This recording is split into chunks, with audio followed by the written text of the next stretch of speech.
পটুয়াখালীর কলাপাড়ায় ২৫০ পরিবার ২০০ একর কৃষি জমি ও শিক্ষা প্রতিষ্ঠান রক্ষায় ৩.৫ কিলোমিটার টেকসই বেড়িবাঁধের দাবিতে কলাগাছের ভেলায় ভেসে সংবাদ সম্মেলন করা হয়েছে। সোমবার উপজেলা লোন্দা গ্রামের বাসিন্দারা ব্যতিক্রমী এই কর্মসূচি পালন করেন। এ সময় বক্তারা বলেন, আমরা পশ্চিম লোন্দা গ্রামের আনুমানিক ২৫০টি দরিদ্র পরিবার প্রায় ৪০ বছর ধরে বসবাস করছি। আমরা প্রতিনিয়ত জোয়ার ভাটায় ডুবি ভাসি।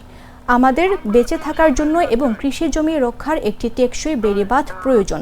লিখিত বক্তব্যে হালিমা আয়শা বলেন, আমাদের এই ন্যায্য দাবি আদায়ে গত বছরের অক্টোবর থেকে মানববন্ধন করে আসছি। জোয়ারের পানিতে দাঁড়িয়ে প্রতিবাদ জানিয়েছি। পানি উন্নয়ন বোর্ডের কলাপাড়া অফিসে লিখিত আবেদন করেছে।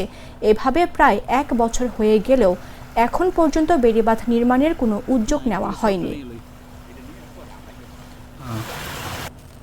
আমাদের এই ন্যায্য দাবিটি আদায়ের গত বছর অক্টোবর মাস থেকে আমরা ক্ষতিগ্রস্ত পরিবারগুলো মানববন্ধন করেছি।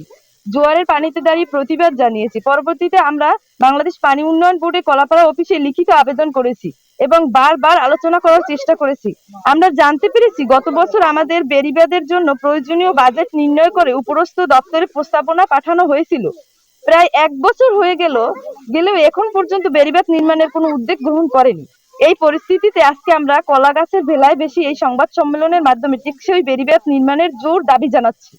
এরপরও যদি আমাদের দাবি না মানা হয় তাহলে পরবর্তীতে আমরা বাংলাদেশ পানি উন্নয়ন বোর্ড বিভাগ বরিশাল অফিসে আমাদের দাবি নিয়ে যাব। বান্ডেল থাকলে প্রতি সেনমানিতে টাকা বাঁচবে।